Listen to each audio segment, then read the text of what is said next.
ইসলামাবাদ ৯ মে পাকিস্তান সেনাবাহিনীর গণসংযোগ পরিদপ্তরের মহাপরিচালক ডিজিআইএসপিআর লেফটেন্যান্ট জেনারেল আহমেদ শরীফ চৌধুরী বলেছেন, ভারত রাষ্ট্রীয়ভাবে পাকিস্তানের সন্ত্রাসবাদ ছড়িয়ে দেওয়ার পেছনে প্রত্যক্ষভাবে জড়িত, যার অটাক্ষ প্রমাণ পাকিস্তানের কাছে রয়েছে। এক সংবাদ সম্মেলনে ডিজিআইএসপিআর বলেন, ২২ এপ্রিল ভারত অধিকৃত কাশ্মীরের পেহেলগামে সংগঠিত হামলার দায় প্রমাণ ছাড়াই পাকিস্তানের ওপর চাপিয়ে দেওয়া হয়েছে, যা পাকিস্তান জোরালোভাবে প্রত্যাখ্যান করেছে। এই হামলায় ২৬ জন নিহত হয়, যাদের বেশিরভাগই ছিলেন পর্যটক। যদিও কোনো গোষ্ঠী হামলার স্বীকার করেনি, তবুও ভারত আন্তর্জাতিক কূটনৈতিক চাপ প্রয়োগের কৌশল হিসেবে পাকিস্তানকে দায়ী করে ইন্দাস জল চুক্তি স্থগিত করে দেয়। ডিজিআইএসপিআর জানান, পেহেলগাম হামলার ৭ দিন পার হলেও ভারত একটি প্রমাণও উপস্থাপন করতে পারেনি। বিপরীতে পাকিস্তান ভারতীয় সেনাবাহিনীর সরাসরি সংশ্লিষ্টতার প্রমাণ দিয়েছে। তিনি বলেন, ৪ দিন আগে জেলাম বাসিস্তান থেকে একটি ভারতীয় প্রশিক্ষিত সন্ত্রাসীকে গ্রেপ্তার করা হয়েছে, যার কাছ থেকে একটি আইইডি, ২টি মোবাইল ফোন এবং ৭০,০০০ রুপি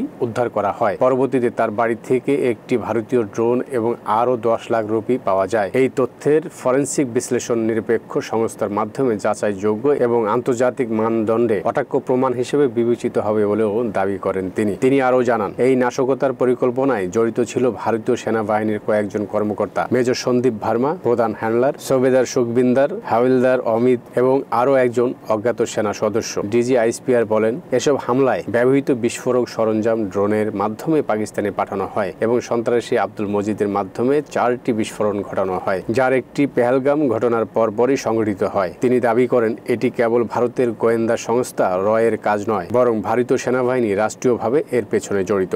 এদিকে পাকিস্তানি নিরাপত্তা বাহিনী সম্প্রতি পাকিস্তান আফগান সীমান্ত দিয়ে প্রবেশের চেষ্টা করা ৫৪ জন সন্ত্রাসীকে হত্যা করেছে, যার ফলে এই বছর মোট নিহত সন্ত্রাসীর সংখ্যা দাঁড়িয়েছে ৭১। একই দিনে পাকিস্তান সেনাবাহিনী লাইন অফ কন্ট্রোল ভারতীয় একটি কোয়াডকপ্টার ড্রোনকে গুলি করে নামিয়ে দেয়। গত ৫ দিন ধরে ভারত ও পাকিস্তানের মধ্যে গুলি বিনিময়ের ঘটনা ঘটছে, যা গত ৪ বছরের শান্ত অবস্থা বজায় থাকার পর প্রথম। পাকিস্তানের জাতিসংঘ মিশন থেকেও জানানো হয়েছে, গত ১১ মার্চ জাফর এক্সপ্রেস সংঘটিত হামলার পেছনেও আঞ্চলিক শত্রুদের মতো থাকার বিশ্বস্ত প্রমাণ পাওয়া গেছে। এ বিষয়ে প্রধানমন্ত্রী শাহবাজ শরীফ নিরপেক্ষ আন্তর্জাতিক তদন্তের দাবি জানিয়েছেন।